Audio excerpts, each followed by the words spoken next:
આ ટીકડી છે પીળી છે બે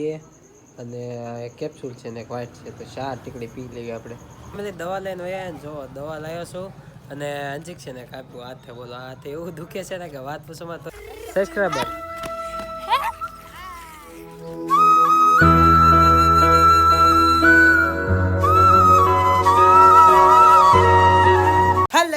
તો ફરી એકવાર સ્વાગત છે અમારા નવા વ્લોગમાં તો કેમ છો તમે બધા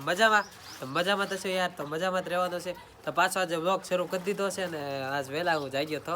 કેમ કે કાલમાં કે વ્લોગ હતો નહીં ને એટલે આજ વહેલા જગાઈ ગયું છે અને બાકી તો મને થોડીક તબિયત ખરાબ થઈ ગઈ છે મારી એટલે અવાજમાં ને એમાં થોડોક ફેરફાર લાગતો હશે તો આજે પાછો વ્લોગ શરૂ કરી દીધો ને આપણે તૈયારી થઈ ગયા છીએ ને આપણે કાંઈ નક્કી ન હોય ક્યાં જવાનું હોય કાં ન જવાનું હોય બાકી તો આપણે સરપ્રાઈઝવાળી જગ્યાએ તમને કહી જ દીધી છે જ્યાં જવાનું છે ફાઇનલ જ છે આપણે તો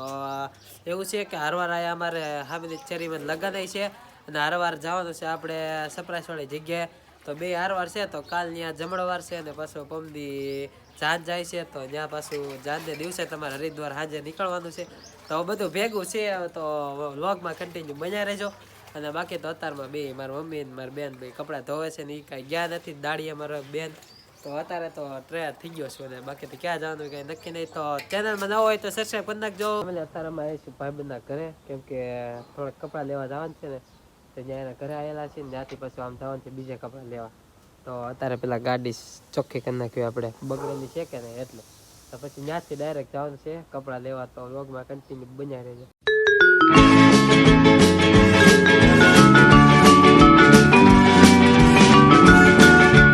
કપડા ને એવું લેવા તો આયા ભાઈબંધ છે ને બહાર વયો ગયો છે કે અડધી કલાક જેવું ઊભો રહે તમારે ઘડીક ખોટી થવું પડશે અને હું આવેલો છું ને ઓફિસ અમારી છે ને જૂની ત્યાં હું આવેલો છું ને એક ભાઈબંધને ફોન કર્યો ઓફિસવાળા તો એમ કીધું અડધી કલાક રહે ઊભો હમણાં આવું છું એને રજા પડી જાય છે તો એની વાટે ઊભો છું ને ઓલા વાટે હારવાર ઊભો છું તે આવે ને તો આપણે પછી હારવાર કપડાં લઈને જાવું અને આપણે સરપ્રાઈઝવાળી જગ્યાએ જાવ એટલે કપડાં ભેગા તો કરવા જ પડે ને આપણે કેટલાય પછી કપડાં ભેગા જોહે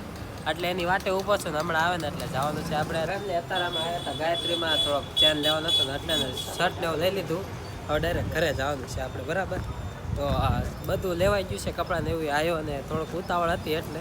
ભાગી ગયો છે એક ગાડી લઈને આપણે ડાયરેક્ટ ઘરે જ આવી મોડું થઈ ગયું છે એટલે તો ઘરે જઈને મળીએ ફેમિલી અત્યારે હું છે ને ઘરે પહોંચી ગયો છું ને એમાં એવું છું કે ભાઈબંધ છે ને બહાર ગયો તો તમારે કેટલી ઘડી ત્યાં વાટે રહેવું પડ્યું અને મારા જૂની ઓફિસ છે ને ત્યાં હું આટો મારી આવ્યો હારવાર કેમ કે ત્યાં બધા ભાઈબંધો હોય આપણા એટલે હારવાર આટો મારતા આવ્યો છું ને અત્યારે એક ચેન લેવાનો હતો ને શર્ટ લીધો છે ચેન લઈ લીધો છે અને હારવાર આપણે ઘરે પૂકી ગયા છીએ ને તો હવે છે ને પહેલાં જમવાનું બાકી છે તો આપણે જમી લઈએ અને મારા મમ્મી બેન ને બધા જમી લીધું છે તો હવે અમારે એકને બાકી છે ને જમી લઈએ પછી પાછા બ્લોગમાં કન્ટિન્યુ બન્યા રહેજો બરાબર મેં જમી લીધું છે ને અત્યારે મારા મમ્મી છે ને પાણી ભરતા હતા ને પાણી ભરાઈ ગયું છે અત્યારે જો એમાં હું છું મમ્મી જય માતાજી આમાં કીડિયું સડી ગયું તમે પકા ખપનું મૂકતા હોય તો એટલે ભાઈ અભરાયમાં ડબ્બો સડાઈને મૂક્યો તો ત્યાં અભરાયમાં કીડિયું સડી ગયું જો કાલને કીડિયું કાઢવા મૂક્યો વધારે જીવ લાગે હવે અત્યારે મૂક્યો હે અત્યારે ઘંટી બંધ કરી થઈ ગઈ હાલમાં મૂકશું હે કીડિયું સડી ગયું એમાં કોક કોક કોક છે એમ કે છે કીડિયું સડી ગયું બાપા બોલો શું કરશું હવે અભરાયમાં મૂકીને ત્યાં ઠેઠ કીડિયું સડી ગઈ બોલો વિચારવા જેવું છે તો અત્યારે જમી લીધું છે ને હવે છે ને આરામ કરવો છે મારે થોડો કે ન કરું આરામ કરવો છે તમે ફેમિલી અત્યારે મારે જગાઈ ગયું છે ને વાગી ગયા છે રાઈટ 4:30 થયેલા છે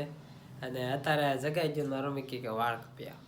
તો છે ને મારે વાળ કપાવવા જવું છે કેમ કે લગ્નની છે હારવાર ને હારવાર સરપ્રાઈઝવાળી જગ્યાએ જવાનું છે એટલે મેં કીધું વાળ તો કપાવવા પડશે તો પહેલાં છે ને આપણે વાળ કપાવતા આવી અને પછી પાછા આવી બરાબર મમ્મી કાંઈ બનાવ્યું કે નહીં કપડાં હંકેલે છે એને આટલું ચા બનાવી આપણે ચા પીતા નથી નકર તો પી લે ચા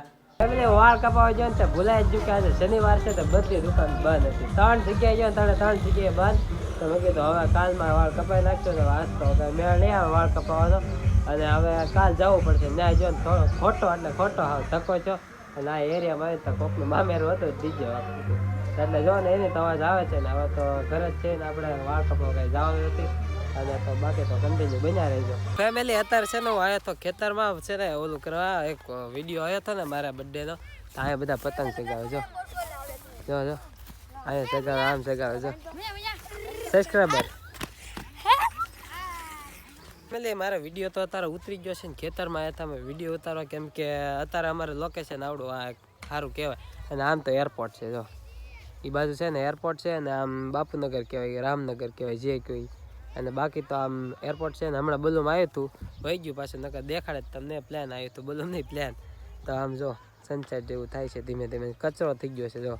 કે પહેલાં એટલું બધું ચોખ્ખું હતું ને કે વાત જ પૂછો. અને આમાં બધા જો કેટલા બધા પતંગ ચગાવે છે, જો આટલામાં લગાડે ને આટલામાં ચગાવે. તો વિડીયો તો ઉતરી ગયો છે, હવે એડિટિંગ કરવાનો છે પાછો. એટલે વિડીયો એડિટિંગ કરવા ને તો હાંજ પડી ગઈ, બોલ જો પડી ગઈ હાંજ. તો અત્યારે લગી વિડીયો એડિટિંગ જ કરતો હતો ને, અમારે નેટવર્ક ઓછું હાલે ને એટલે છે ને બહુ એડિટિંગ થવામાં વાર લાગે. અને બાકી તો બહાર એડિટિંગ કરતો હતો ને, અત્યારે ઘરે આવ્યો તો ફોનમાં ચાર્જર પૂરું થઈ ગયું, પાછું ચાર્જ કરવું પડશે. અને બાકી તો મારી મમ્મી બનાવશે ઓળો રોટલો. આજે તો જમવામાં ઓળો રોટલો છે, એટલે કે જમવાની થોડીક મજા આવશે. અને આપણે તો જે હોય જમી જ લેવું પડે, એમાં કંઈ એવું ન રાખવાનું હોય કે આ નથી ભાવતું આ નથી ભાવતું, નકર તો આપણે વારો પડી જાય. તો વિડીયોમાં કન્ટિન્યુ બન્યા રહેજો. ને અત્યારે છે ને મારે દવા લેવા જવું છે, કેમ કે થોડોક અવાજમાં ને એમાં ફેરફાર થઈ ગયો છે ને, એટલે થોડોક આમ સાવ રેખો આવી ગયું છે ને, એટલે છે ને દવા લેવા જ આવી છે ને, શરદી ઉધરાસ એવું બધું થઈ ગયું છે. તો છે ને પહેલાં દવા લઈ આવીએ આપણે. દવા લઈને વયા ને, જો દવા લાવ્યો છું અને ઇન્જેક્શન એક આપ્યું હાથે. બોલો હાથે એવું દુખે છે ને કે વાત પૂછવામાં, તો ફોન પકડ્યો છે મેં અને ઇન્જેક્શન આપી દીધું અને દવા લીધી છે. ને 3 ટાઈમથી હું દરરોજ દવા લેવા જાઉં છું, તોય તે આજે ઇન્જેક્શન આપ્યું છે ને 120 રૂપિયાની ખાલી દવા થઈ છે. ઇન્જેક્શન માર્યું છે ને એવું દુખે ને કે વાત પૂછવામાં હાથે. અને ઓલી ખેરે ઇન્જેક્શન આપ્યું ને પછી જ મને શરદી ઉધરાસ ને એવું બધું બેઠું હતું. ત્યાં લગી તો કાંઈ થાય ને, અવાજમાં ફેરફાર થઈ જાય. અને જો પાણીપુરી વાળો આવે ને તો ગીત વાગી છે એમાં. તો હવે જમવાનું થઈ જાય પછી જમી લઈને દવા પી લઈએ. જમવાનો સમય થઈ ગયો છે, તો જમવામાં જો ઓળો થઈ ગયો છે ને રોટલો અને છાશ કા દૂધ બેમાંથી એક પીવાનું છે, કેમ કે હમણાં મજા નથી એટલે ઠંડુ ઓછું ગરમ રાખવાનું છે. એટલે પહેલાં આપણે જમી લઈએ. તે સાથે મરચાં પણ છે, જો મરચાં બનાવ્યા છે. આ ટીકડી છે, પીળી છે 2, અને એક કેપ્સ્યુલ છે ને એક વ્હાઈટ છે. તો 4 ટીકડી પી લઈએ આપણે. આ તો પી લીધી, પણ મારી મમ્મી છે ને હજે ટીવી જ જોવે છે. જો એ જમી પણ લીધું છે, પણ એને ટીવી તો એ મૂકતા જ નથી. ગમે એ ન કરો ટીવી તો એને પહેલાં તો શું છે કે ટીવીમાં કાંઈ ખબર જ નથી પડતી. બાકી તો હવે તો આપણે કામ ઉપર લાગી જવાનું છે. ક્યાંક લીધું છે ને બધું થઈ ગયું છે, તો હવે તો બાકી કાંઈ બહાર જવાનું ન હોય, હવે ઘરે જ રહેવાનું હોય. અને બાકી તો ચેનલમાં નવો હોય તો સબસ્ક્રાઈબ કરી નાખજો. અને આશા છે તમને વ્લોગ ગમ્યો હશે, ગમ્યો હોય તો યાર લાઈક શેર અને સબસ્ક્રાઈબ કરી નાખજો. તો મળીએ પછી કાલ નવા વ્લોગમાં. તો ત્યાં સુધી બધા Radhe Radhe and bye bye.